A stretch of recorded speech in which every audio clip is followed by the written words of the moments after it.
I'm sure you remember that one of the main functions of the accusative case is to indicate the direct object of a verb. But the accusative can also perform other functions, and I came across what is called a double accusative in my reading the other day. And so I thought I'd take this chance to illustrate double accusative. I'm in the textbook, I'm in 15.13.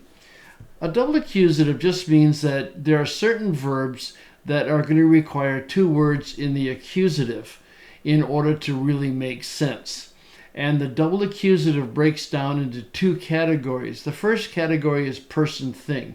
In other words, one of the words in the accusative will be a personal thing or a personal word, a personal concept, and the other will be a thing. And the illustration I came across was in 1 Timothy 2:6, speaking of Jesus, who gave himself a ransom. So here's your personal accusative and here's your thing, your impersonal.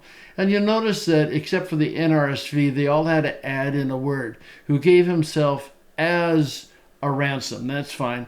The NRSV just went, who gave himself a ransom. A little awkward English, I think. But anyway, you get the idea. So that's that first kind of double accusative where you have personal and you have impersonal. The other category is called an object complement. Let me just read this to remind you.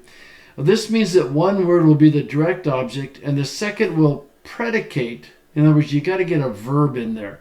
Will predicate something about the direct object. So if we look at 1 John 4:10, and this is love, not that we have loved God, but that he loved us. And now here we're getting down to it. And gave his son as an hilasmos. So here's your two accusatives. Huion, son, and hilasmos, propitiation, atoning sacrifice for our sins.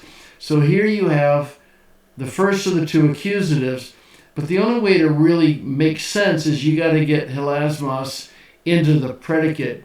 His son, and you notice most of the translations said his son to be.